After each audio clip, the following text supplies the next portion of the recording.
Hello dear students, welcome in ASC starter class 9 का हिंदी का ना लास्ट ईयर का क्वेश्चन पेपर है। तो अब आपका हिंदी का एग्जाम है ना, तो बिल्कुल सेम पेपर का डिजाइन ऐसे ही रहने वाला है। क्वेश्चन जो है अलग आएंगे। तो इसमें जो पैसेज वगैरह है आप इसको देखो, इससे को प्रैक्टिस करो और आंसर मैच करो। मैं आपको ना इसमें क्वेश्चन पेपर आंसर दोनों दिखा रहा हूँ, आप इससे अच्छे से प्रैक्टिस कर लो। वीडियो को स्टॉप करके आराम से देखो, उसकी प्रैक्टिस करो। ठीक है, ये तो पैसेज वगैरह है। मैं आपको ग्रामर इसमें समझा देता हूँ ताकि आप अच्छे से कर पाओ। देखो, दो कविताएं आप देख सकते हैं और दोनों कविता में से आपको एक कविता करनी है। जो आपको अच्छे से आती है वही कीजिएगा। आप ये पैसेज और जो कविता वगैरह ना, इनकी प्रैक्टिस आप कर लें। अब मैं आपको ना, ये देखो, मैं पहले आपको पूरी पैसेज वगैरह दिखा रहा हूँ और कविता ये आप देखो, इसको रोक कर आराम से कर लेना प्रैक्टिस। अब ना हम जो है व्याकरण करेंगे। देखो, व्याकरण जो आपके कोर्स में है ना, वही यहाँ मैं बता रहा हूँ, सेम रहेगी यही। और इससे आपको पता भी लगेगा क्या क्या व्याकरण आ रही है। जैसे आपके एग्जाम में पहला जो क्वेश्चन रहेगा वो उपसर्ग प्रत्यय वाला रहेगा, तो आप आंसर यहाँ पर मैच कर सकते हैं अपने। अब देखिए, जैसे यहाँ पर लिखा है पराधीन, शब्द में उपसर्ग क्या है? तो पर जमा अधीन। तो उपसर्ग वो होता है जो मूल शब्द हटाने के बाद जो है ना लगाया जाता है, आगे लगता है, और मूल शब्द का अर्थ होना चाहिए। तो जैसे पर जमा अधीन, तो अधीन जो मूल शब्द है, और पर क्या कहलाएगा? उसका उपसर्ग कहलाएगा। ठीक है, बाकी मैंने ऑफिशियल आंसर की मतलब इसमें ऐड कर दिया है, तो वो भी देख लेना। बाकी नेक्स्ट है दुष्कर्म, तो इसका जो उपसर्ग है ना दुष् हो जाएगा, ख आंसर आएगा। ठीक है, उसके बाद नेक्स्ट है हमारा सम्मानित शब्द में प्रत्यय आपको बताना है। तो प्रत्यय जो होता है पीछे लगाया जाता है, तो इसका आंसर आएगा इत।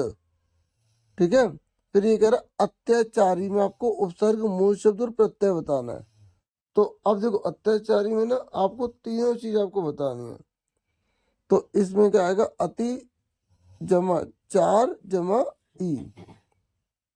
ठीक है, तो इसका आंसर गा आएगा, मैं आपको बता दूं। फिर आगे फोर्थ क्वेश्चन है, ये तो मैंने आपको बता दिया, फोर्थ का थर्ड है। ठीक है, तो इसका आंसर क्या? केवल कथन तीन सी। अब फिफ्थ में देखो, यहाँ पर आपको मैचिंग करनी है। तो सजावट लिखा है, तो सज जमा आवट हो जाएगा। ठीक है, तो सज क्या है?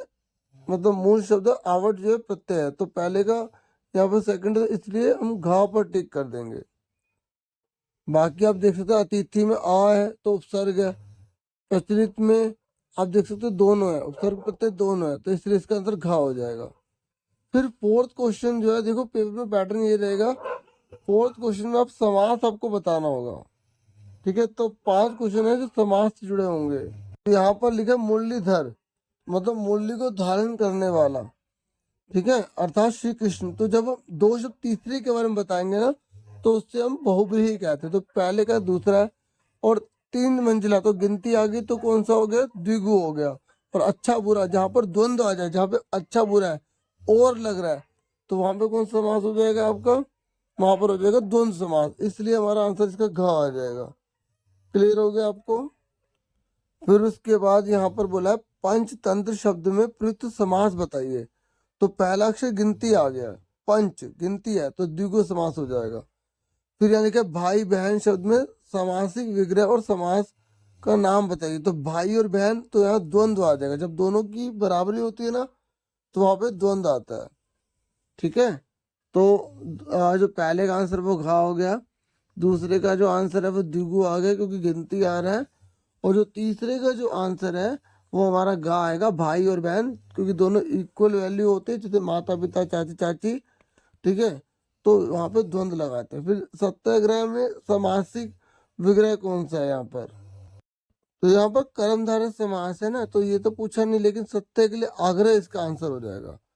फिर हमारा पांचवा है कि छात्रावास शब्द का विग्रह और समास बताना है।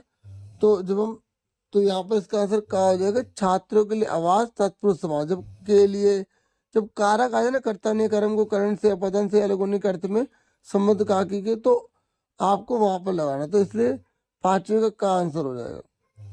ठीक है, और छात्रों के लिए आवास, तो दोनों सेम लिखे, तो किसी ने अगर गा लिख दिया तब भी उसका सही है, क्योंकि दोनों ऑप्शन सेम दे दिए थे इन्होंने। फिर उसके बाद ना 5वें नंबर पर आपका जो क्वेश्चन आएगा वो अर्थ के आधार पर वाक्य के भेद आएंगे। तो बहुत सिंपल, जैसे तुम आज घर जाओ, तो यहाँ पर क्या दे रहे हैं, आज्ञा दे रहे हैं, तो आज्ञावाचक हो जाएगा। फिर संसार में सभी का कल्याण हो जाए, तो ये इच्छा प्रकट करी जा रही है, तो इच्छावाचक हो जाएगा, इसका आंसर खा हो जाएगा। ठीक है, समझ में आ रहा है ना। तो पहले का जो है वो घा हो गया, दूसरे का जो है वो हमारा खा आंसर हो जाएगा। उसके बाद अब हम आगे देखते हैं। यहाँ पर लिखा है महादेवी वर्मा की साथिन कौन थी, तो यहाँ पे क्वेश्चन मार्क आ गया, तो प्रश्नवाचक हो जाएगा। फिर वह मेरी पढ़ाई में मदद नहीं करती, तो नहीं आ गया, तो इसके बोले विधानवाचक बनाओ, तो नहीं हटा दो, वह मेरी पढ़ाई में मदद करती है। फिर उसके बाद संदेह वाचक है, शायद ये काम हो जाए, तो जहाँ पर शक होता है ना, शक, तो वहां पर हम संदेहवाचक लगाते हैं। ठीक है, तो शायद वाला आंसर हो जाएगा। फिर 6ठे नंबर पर आपका ना आएगा अलंकार, तो आपको अलंकार पता लगाने होंगे, और अलंकार भी आपके जो सिलेबस में वही करना है। जैसे कालिंदी कुल कदम की डालन क आ गया, जब पहला अक्षर सेम आता है तो अनुप्रास अलंकार होता है। दूसरे में लिपटी जिससे रवि की किरणें चांदी की सी उजली जाली, तो जब साथ ही से सरस आ जाए ना तो उपमा अलंकार होता है। फिर उपमा अलंकार पहचानना, तो देखो का ही आंसर है, क्योंकि सी लिखा हुआ आ गया इसमें। ठीक है, तो रोमांचित सी लगती वसुधा, तो ये कौन सा अलंकार हो जाएगा, यहाँ पर उपमा अलंकार हो जाएगा।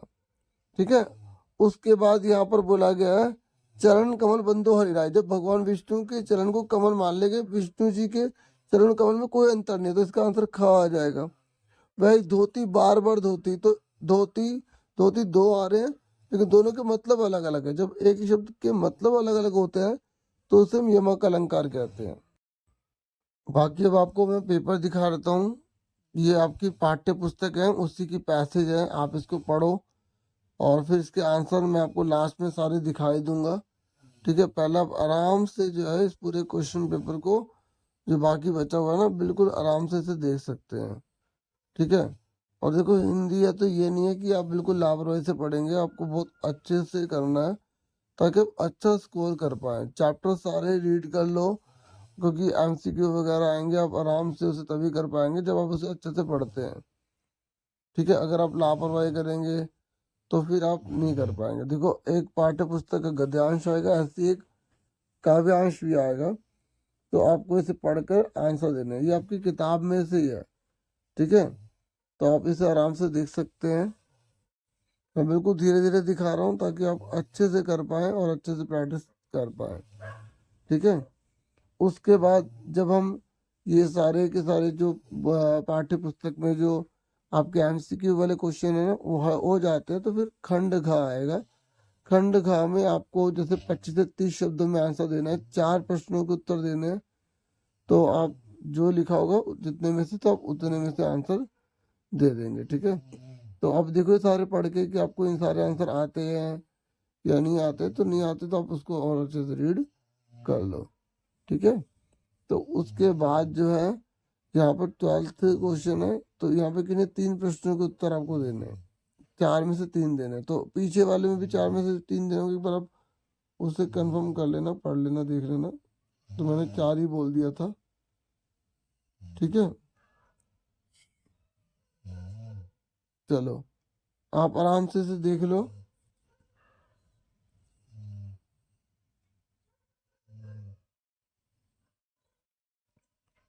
और फिर देखो निबंध आएगा ना, तो आप जो संकेत लिखे इसकी हेल्प लेके तीनों में से कोई एक लिखना, अच्छे से लिखना।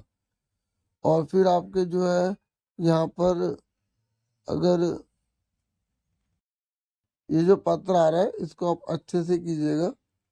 ठीक है, 2 में से अगर एक आता है तो 2 में से एक, नहीं तो आपको जो है वही करना होगा। ठीक है, वैसे 2 में से एक दिया जाता है।